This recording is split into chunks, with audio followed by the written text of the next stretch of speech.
Welcome to my channel. Hi குட்டீஸ், என்ன பண்ணுறீங்க? எல்லோரும் எப்படி இருக்கீங்க? என் வீடியோஸ்லாம் பார்க்குறீங்களா? மை வீடியோஸ் பார்த்துட்டு ஸ்டோரி பிடிச்சிருந்தா லைக் பண்ணுங்கள், சப்ஸ்கிரைப் பண்ணுங்கள். இன்றைக்கி என்ன ஸ்டோரி பார்க்கலாம்? ஸ்டோரிக்குள்ளே போகலாமா? வாங்க போகலாம். ஊடுகளே, ஒரு காட்டில் ஆமையும் நத்தையும் நண்பர்களாய் இருந்தன. அவை இரண்டுக்கும் நீண்ட காலமாக ஒரு மனக்குறை இருந்தது.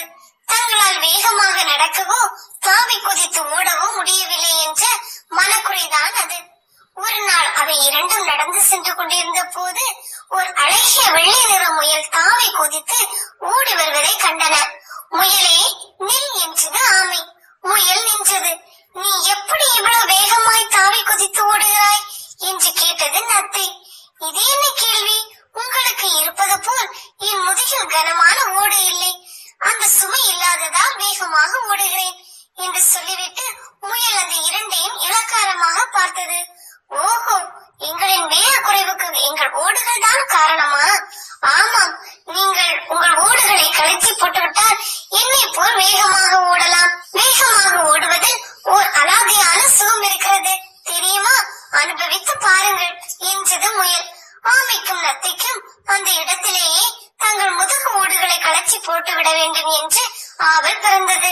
அவற்றை களைச்ச முயன்ற போது திடீரென புதல் மறைவில் ஏதோ அசையும் ஓசை கேட்டது. ஆமையும் நத்தையும் ஆபத்தை உணர்ந்து தங்கள் ஓடுகளை களைச்சும் முயற்சியை கைவிட்டன. சட்டென புதல் மறைவில் இருந்து ஒரு ஓநாய் வெளிப்பட்டு முயலை நோக்கி பாய்ந்தது. ஆமையும் நத்தையும் விரட்டென்று தங்கள் உடலை ஓடுகளுக்குள் இழுத்துக் கொண்டு உயிர் பிழைத்தன. ஓநாய் முயலை பிடித்தது. சிறிது நேரம் சென்ற பிறகு ஓடுகளை விட்டு வெளியே வந்த ஆமையும் நத்தையும் முயலின் ரத்தத்தை பார்த்து உறைந்து போயின.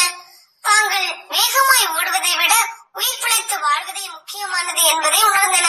தங்கள் எதிரிடமிருந்து காப்பாற்றிய தங்கள் ஓடுகளுக்கு அவை நன்றி கூறின. Thank you for watching.